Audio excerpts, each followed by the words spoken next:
অসমৰ গাড়ীৰ ওপৰত মেঘালয়ত হোৱা আক্ৰমণ আৰু তাৰ পৰিপ্ৰেক্ষিতত সৃষ্টি হোৱা উত্তেজনাময় পৰিৱেশক লৈ সদৌ অসম ছাত্ৰ সন্থা উদ্বিগ্ন। মেঘালয়ত যি ধৰণে অসমৰ পৰা যোৱা গাড়ী ভাঙি পেলোৱা হৈছে, যি ধৰণে আক্ৰমণ চলোৱা হৈছে, গোটেই ঘটনাটো গৰিহণাযোগ্য আৰু তাত জড়িত থকা দোষীয়ে কঠোৰ শাস্তি পাব লাগিব। এই কথাত কোনো যদি কিন্তু পৰন্তু থাকিব নোৱাৰে। মেঘালয় চৰকাৰ, অসম চৰকাৰ এই ক্ষেত্ৰত উদ্যোগ ল'ব লাগে। সদৌ অসম ছাত্ৰ সন্থা টুৰিষ্ট ট্ৰেন্সপৰ্ট এছ'চিয়েশ্যনৰ সৈতে আমি যোগাযোগত আছো। তেওঁলোকেও আমাক অৱগত কৰিছে যে এই ধৰণৰ ঘটনাই কি ধৰণে পৰ্যটন উদ্যোগটোৰ ব্যাপক ক্ষতি কৰে। আমি কিছুদিনৰ আগত অৰুণাচল প্ৰদেশত দেখিলো সীমা বিবাদক লৈ 11জনকৈ অসমীয়া মানুহক গুলিওৱা হৈছে।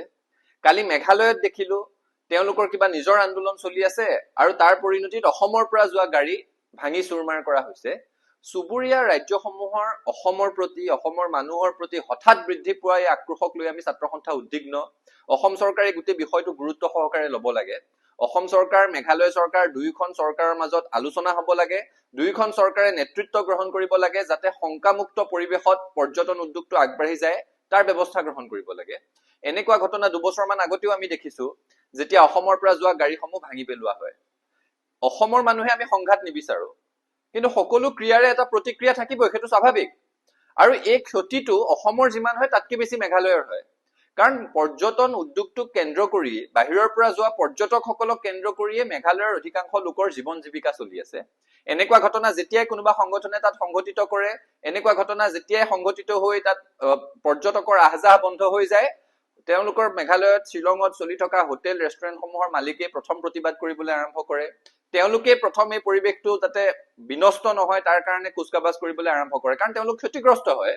কিন্তু অসমতো পৰ্যটন উদ্যোগটোক কেন্দ্ৰ কৰি যথেষ্ট সংখ্যক লোক চলি আছে, সেই কথাটো আমাক উপলব্ধি লাগিব। অসমৰ পৰা দৈনিক 5-6 হাজাৰ গাড়ী অতি কমেও মেঘালয়লৈ যায়। সেই গাড়ীসমূহৰ ড্ৰাইভাৰসকল, গাড়ী চোৱা চিতা কৰা মানুহ, গাড়ীৰ মালিক পক্ষকে ধৰি এটা বৃহৎ পৰিয়াল পৰ্যটন উদ্যোগটোৰ লগত জড়িত হৈ আছে।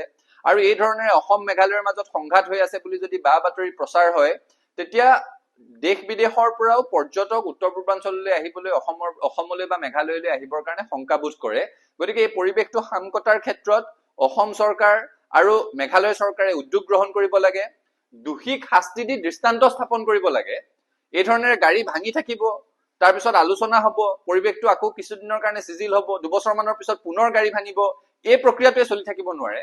যিসকল এই গাড়ী ভঙা কাৰ্যৰ সৈতে জড়িত তেওঁলোকক দৃষ্টান্তমূলক শাস্তি দি মেঘালয় চৰকাৰে উদাহৰণ দাঙি ধৰিব লাগে। অসম চৰকাৰে তাৰ কাৰণে তেওঁলোকক সন্মান কৰিব লাগে।